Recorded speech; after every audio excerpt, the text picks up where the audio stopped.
Palin has given the clearest indication yet that she will run for the American presidency in 2012. This is what she told ABC News. I'm looking at the lay of the land now and trying to figure that out, if it's a good thing for the country, for the discourse, for my family, if it's a good thing.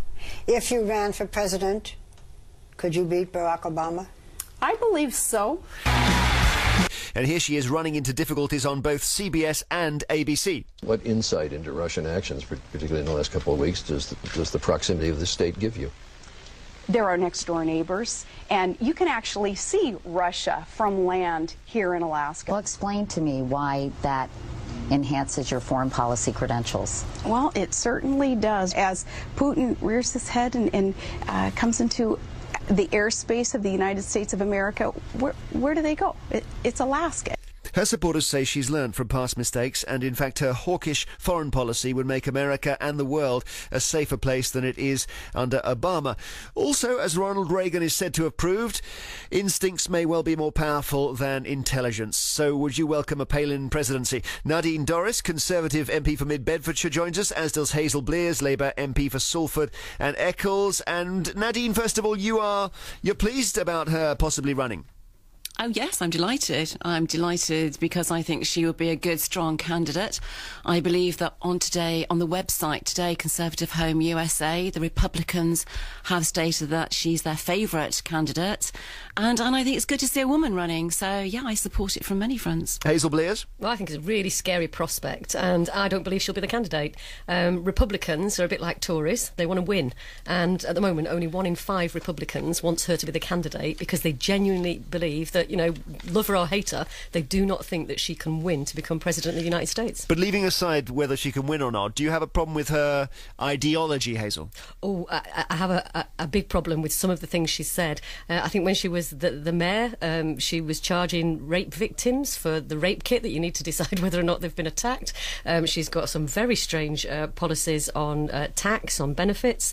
She's very supportive of the renewal of offshore drilling. That's been a big climate change issue. She doesn't think climate change is man-made. And some of these issues are actually quite important. If you are going to be the president of the biggest democracy across the world, you want somebody who does understand big issues. And at the moment, I just think she's very superficial. Sounds sort of fade like a shadow.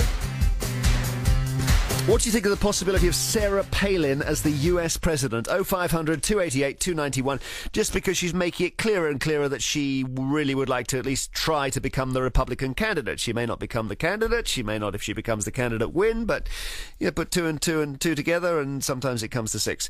Bob Moore from Brixham in Devon emails, she has all the qualities needed to be president of the US. She's stupid, she's unworldly. Look at George Bush. The US population are probably stupid enough to vote her in. Michael Palin would do a better job. Phil, I wonder how Michael would take that, actually. Phil, in Witness emails, Sarah Palin got Iran and Iraq mixed up. She tried to ban books from a public library, and she thinks health systems like the NHS have death panels to allow people with serious illnesses to die. Good for the world. She's not even good for the USA. Morag Lenny in Dundee, I gather you agree? Oh, God, the very thought of that woman ever becoming American president terrifies me rigid. And what terrifies me even more rigid is the fact that she just might do it. I mean, when you look at their track record with presidents is really pretty bloody awful.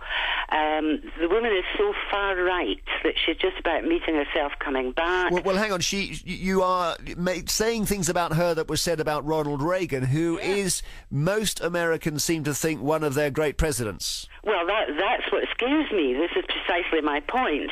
When you look at the people that they've elected as president and whom they have thought were good presidents, it's terrifying. Ronald Reagan, George Bush Sr., George Bush Jr. You know, I mean, 2 out of 3 wouldn't be too bad, but I mean, when it comes to 2 out of 5 half-decent presidents, it's terrifying. Thank you, Morag. But can I just say, Jeremy, the Americans make great capital out of being the leaders of the democratic world and that their president is the spokesman for the world democracy. In that case, why don't we all get to vote? If he's supposed to, or she is supposed to represent me, I want a say in who gets elected. Thank you very much. Kelvin Clark emails, there's one word to sum up the thought of Sarah Palin as president of the US, and the word is scary. vine@bbc.co.uk. I must say we're getting lots of negatives here. Gary in Leeds emails, would President Palin be good for the world? I can't see how. She can't even point to it on a map. What, the world? Judy Martin in Aberdeenshire says, I really think we saw enough of Sarah Palin last time round. I cannot believe Americans could seriously consider electing her as president. It would be akin to Britain choosing somebody like Kerry Katona or Davina McCall for Prime Minister. Far too much of a liability.